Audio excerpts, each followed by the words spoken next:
গাইবান্ধায় স্ত্রীকে হত্যার দায়ে নূর মোহাম্মদ ওরফে নয়ন বয়স 29 বছর নামের একজনের মৃত্যুদণ্ডের আদেশ দিয়েছেন আদালত। এছাড়া 1 লাখ টাকা জরিমানা করা হয়েছে। রায় প্রদানের সময় আসামি আদালতে উপস্থিত ছিলেন।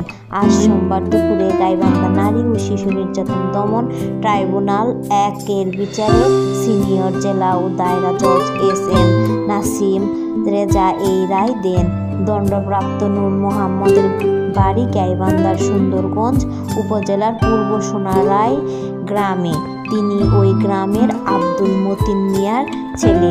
রায়ের বিষয়টি নিশ্চিত করেছেন রাষ্ট্রপক্ষের আইনজীবী মাসুদুর রহমান। তিনি বলেন, দীর্ঘ শুনানি শেষে সর্বোচ্চ রায়ে নিহতদের পরিবার ও রাষ্ট্রপক্ষ সন্তুষ্ট। তারা দ্রুত রায় কার্যকর করার দাবি জানান। মামলার বিরোধ থেকে জানা যায়, 2018 সালে সুন্দরগঞ্জ উপজেলার চাচিয়ামিরগঞ্জ গ্রামের আব্দুল মালিকের মেয়ে মৌমিতা আক্তারের বয়স 25 বছরের এর সঙ্গে একই উপজেলার পূর্ব সোনারায় গ্রামের মতিন মিয়ার ছেলে নূর মোহাম্মদের বিয়ে হয়। বিয়ের পর থেকে যৌতুকের টাকা নিয়ে পারিবারিক দ্বন্দ্ব কলহ চলে আসছিল। এর জেরে ধরে মৌমিতা বাবার বাড়িতে চলে যান। কয়েকদিন পর 2019 সালের 22 সেপ্টেম্বর মৌমিতাকে নেওয়ার জন্য স্বামী নূর মোহাম্মদ শ্বশুরবাড়িতে আসেন এবং রাত্রি যাপন করেন।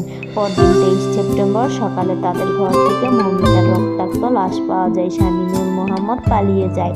এ ঘটনায় ওই দিন মৌমিতার মা গোলেনুর বেগম বাদী হয়ে সুন্দরগঞ্জ থানায় একটি মামলা দায়ের করেন। মামলার দীর্ঘ শুনানি শেষ বিচারক এই রায় দেন। আসামি পক্ষের আইনজীবী আবু আলা সিদ্দিকুল ইসলাম বলেন, এই রায়ে আমরা অসন্তুষ্ট।